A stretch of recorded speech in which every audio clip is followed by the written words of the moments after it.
上一期我们聊到了 AI 领域的领军人物杨立坤 Yang LeCun， 提到他培养了许多顶尖的 AI 人才。而今天我们要聊的是杨立坤的老师杰弗里·辛顿 Jeffrey Hinton。如果说杨立坤是 AI 界的名师，那辛顿就是当之无愧的祖师爷了。这位英国出生的加拿大科学家被誉为深度学习教父，是2018年图灵奖和2024年诺贝尔物理学奖的双料得主。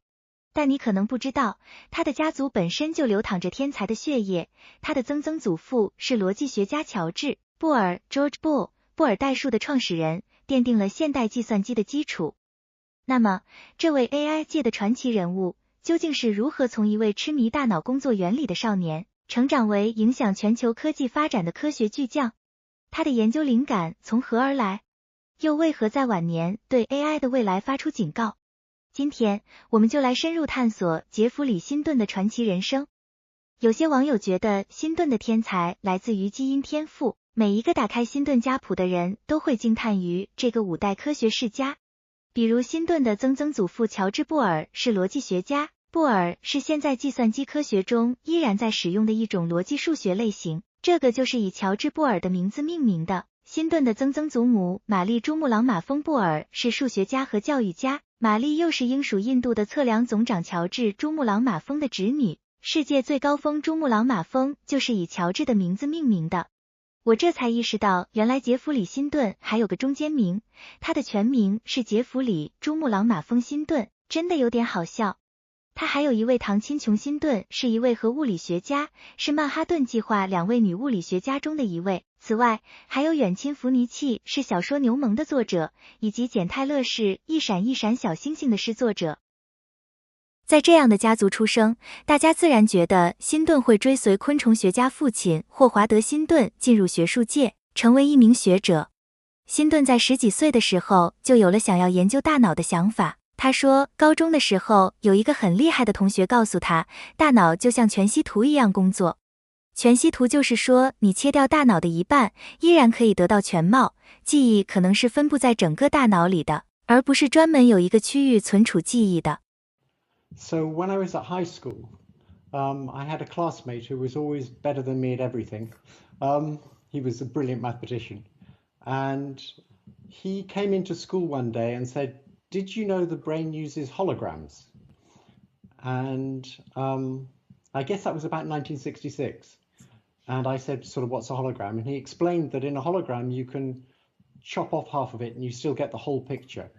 And that memories in the brain might be distributed over the whole brain. And so I guess he'd read about Lashley's experiments, where you chop out bits of a rat's brain and discover it's very hard to find one bit where it stores one particular memory. So that's what first got me interested in how does the brain store memories. And then when I went to university, I started off studying physiology and physics. I think when I was at Cambridge, I was the only undergraduate doing physiology and physics. And then I gave up on that and tried to do philosophy because I thought that might give me more insight. But that seemed to me actually lacking in ways of distinguishing when they said something false. And so then I switched to psychology. And in psychology, they had very, very simple theories. And it seemed to me it was sort of hopelessly inadequate for explaining what the brain was doing. So then I took some time off and became a carpenter. 辛顿尝试了生理学、化学、物理学和心理学，都没有找到了解大脑的答案。他后来在学业上受到了打击，也有人说可能是来自他父亲的压力。无论如何，他最后离开了学术界，变成了一个真正的木匠。有一个故事说，他认为自己的父亲是个拥有巨大力量的人，是一个可以用一只手臂做引体向上的英国皇家学会会员。他爸爸曾经和他说，非常努力的工作，也许当你的年龄是我的2倍大的时候，就会有我1半的成绩。从小这么大的压力，怪不得我找辛顿的照片的时候，几乎都是一个表情。就连他小时候手里抓着一条蛇的时候，表情也是这么淡定脸。幸好他对大脑运作方式的好奇是真爱，就连当全职木工的1年时间里，他周末还是会去当地的图书馆看关于大脑的书，涂鸦做笔记。恰逢英国政府70年代对于人工智能的第一波投资浪潮，辛顿放下了木工活，又回到了学术界。他在和 Joe Hallermark 采访的时候，谈到了这一段令他最难忘也最喜欢的人生经历。What intrigued you about AI? Was it a paper? Was it any particular person that exposed you to those ideas? I guess it was a book I read by Donald Hebb that influenced me a lot. He was very interested in how you learn the connection strengths in neural nets. I also read a book by John von Neumann early on, who was very interested in how the brain computes and how it's different from normal computers. And did you get that conviction that these ideas would work out at that point? Or what was your intuition back at the Edinburgh days? It seemed to me there has to be a way that the brain learns, and it's clearly not by having all sorts of things programmed into it and then using logical rules of inference. That just seemed to me crazy from the outset. So we had to figure out how the brain learned to modify connections in a neural net so that it could do complicated things. And von Neumann believed that, Turing believed that. So von Neumann and Turing were both pretty good at logic, but they didn't believe in this logical approach. And what was your split between studying the ideas from neuroscience and just doing what seemed to be good algorithms for AI? How much inspiration did you take early on? So I never did that much study of neuroscience. I was always inspired by what I'd learned about how the brain works, that there's a bunch of neurons. They perform relatively simple operations. They're nonlinear, but they collect inputs, they weight them, and then they give an output that depends on that weighted input. And the question is, how do you change those weights to make the whole thing do something good? It seems like a fairly simple question. What collaborations do you remember from that time? The main collaboration I had at Carnegie Mellon was with someone who wasn't at Carnegie Mellon. I was interacting a lot with Terry Sinofsky, who was in Baltimore at Johns Hopkins. And about once a month, either he would drive to Pittsburgh or I would drive to Baltimore. It's 250 miles away. And we would spend a weekend together working on Boltzmann machines. That was a wonderful collaboration. We were both convinced it was how the brain worked. That was the most exciting research I've ever done. And a lot of technical results came out that were very interesting. But I think it's not how the brain works. 但早期的人工智能研究真是一波三折。在80年代，还有一个小故事是他的学生杨立坤分享的。时间定位在1987年12月6日，非常不凑巧。AI 历史上在80年代和90年代经历了2次寒冬。除此以外，有一段时间里，神经网络的方法被边缘化了，不被主流 AI 认可。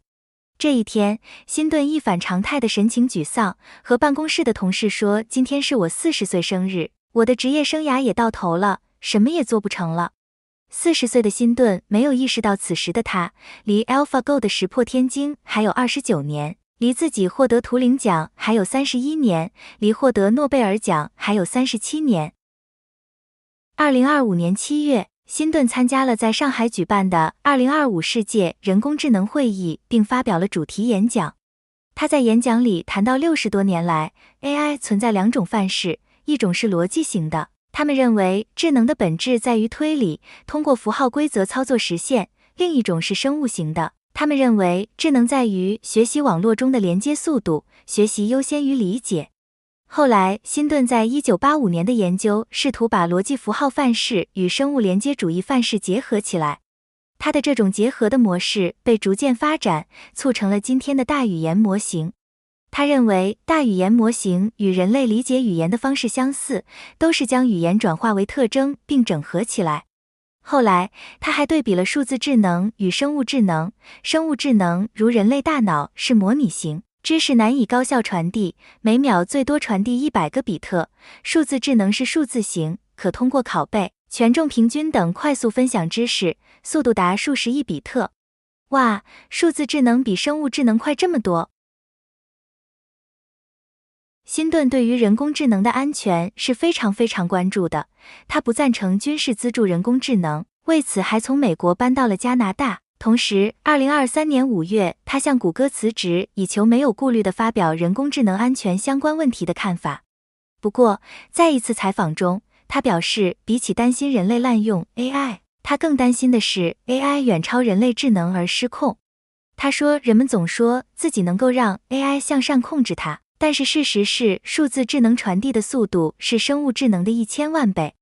未来从 AI 的眼里看人类，差不多就像你的眼里看一只鸡，鸡要怎么控制人类听自己的话？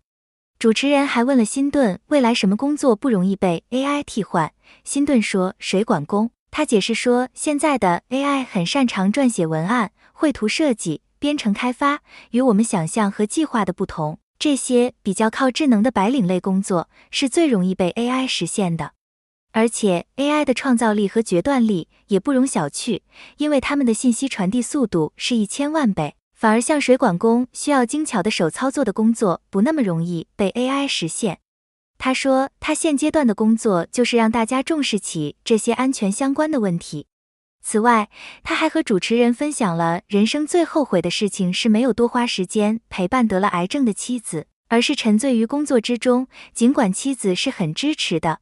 他还分享了一个做事的经验，就是如果你有一个直觉灵感，大多数人都不认同，你不应该随大流，而是自己去验证。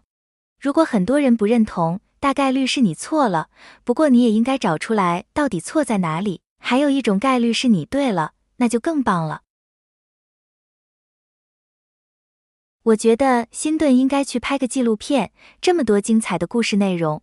你对于他的经历和见解有共鸣或者是不赞同吗？欢迎在留言区分享你的看法。